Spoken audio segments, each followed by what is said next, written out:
আমার মতো কে কে পাকা কাঁঠালের চাইতে পাকা কাঁঠালের বীজের তরকারি খেতে বেশি পছন্দ করো অবশ্যই কমেন্ট করে জানাবে। এই বছরের প্রথম পাকা কাঁঠাল তো খাইনি, তবে পাকা কাঁঠালের বীজের এই তরকারিটা খেয়েছি, যেটা অনেক অনেক অনেক বেশি মজার। তো আমরা এখানে কাঁঠালের বীজগুলো থেকে খোসাগুলো ছাড়িয়ে আমরা এক রাত আগেই ভিজিয়ে রেখেছিলাম। আর এখন আমরা কাঁঠালের বীজের গায়ে যে লাল লাল করে আরো এক ধরনের খোসা থাকে সেগুলা ছাড়িয়ে নিচ্ছি। তো এখন এই লোকেশনটা দেখার পরে হয়তো তোমরা বুঝে গেছো এটা আমাদের বাড়ির না, এটা হচ্ছে পিসিদের বাড়ি। এই বছরের প্রথম কাঁঠালের বীজের তরকারি তাদের বাড়িতে রান্না হচ্ছে, যার জন্য আমাকে এই কাঁঠালের বীজের তরকারি দিয়ে ইনভাইট করা হয়েছিল। তো আমিও গিয়েছিলাম। সবগুলো খোসা ভালো করে ছাড়ানোর পরে এখন আমরা পানি দিয়ে ধুয়ে নিচ্ছি। এই কাঁঠালের বীজগুলো নরমালি আমরা চালের পাতা দিয়ে রান্না করি, যেটাকে আমরা গাভি বলি আর কি। তবে আজকে আমরা রান্না করবো সরিষা শুটকি দিয়ে। দেখতে পাচ্ছ এখানে আমরা 3-4টা সরিষা শুটকি নিয়েছি, তবে এগুলা আরো চিংড়ি শুটকি দিয়েও রান্না করা যায়। আর দেশি মুরগির মাংস দিয়ে এই কাঁঠালের বীজগুলো রান্না করলে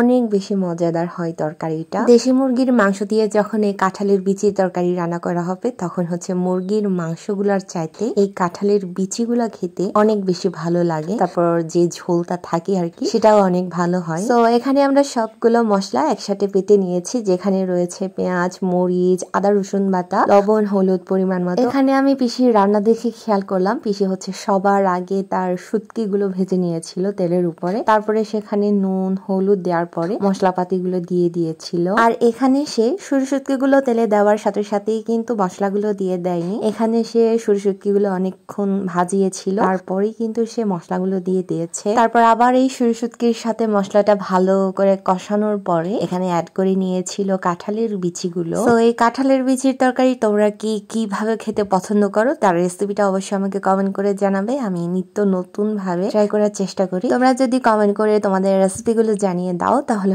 আমি সেভাবে রান্না করে দেখবো। আর আমাদের বাড়িতে এই কাঁঠালের বীজের তরকারি কিভাবে রান্না করা হয়, আমার মা কিভাবে রান্না করে, আমি তার রেসিপিটাও তোমাদের অবশ্যই দিয়ে দিব। তো এখন আমরা সিদল গলিয়ে নিচ্ছি, কারণ আমরা আজকের তরকারিতে সিদলের পানি ছেঁকে দিব। আবার অনেকে কিন্তু এই সিদলের পানি ছেঁকে দেওয়াটা স্কিপ করে যায়, মানে এই সিদলের পানিটা অপশনাল, এটা দিলেও চলবে না দিলেও চলবে। কাঁঠালের বীজগুলো যখন অনেকক্ষণ রান্না হয়ে যাবে, মানে ভালো মতন কষানো হয়ে যাবে, আমরা তখনই এখানে দিয়ে দিব সিদলের পানি। আর এখানে নরমাল পানি বলো অথবা সিদলের পানি বলো, জাস্ট পরিমাণ মতো দিতে হবে। পরিমাণের বেশি হয়ে গেলে কিন্তু তরকারিটা পানসে হয়ে যায়, খেতেও ভালো লাগে না। তারপর আরো অনেকক্ষণ রান্না করার পর যখন সিদলের পানিটা ফুটে যাবে তখন আমরা কয়েকটা কাঁঠালের বিচি ডাল গাজার সাহায্যে বেটে দেব, যেন ঝোলটা একটু ঘন হয়ে যায়। তারপর তরকারিটা নামানোর ঠিক আগ মুহূর্তে আমরা এখানে অ্যাড করে দিব সাবারাং পাতা। আমরা যখন কাঁঠালের বীজের তরকারি রান্না করি তখন এই সাবারাং পাতাটা অবশ্যই দিয়ে দিই। আর সাবারাং পাতা দেওয়া মানে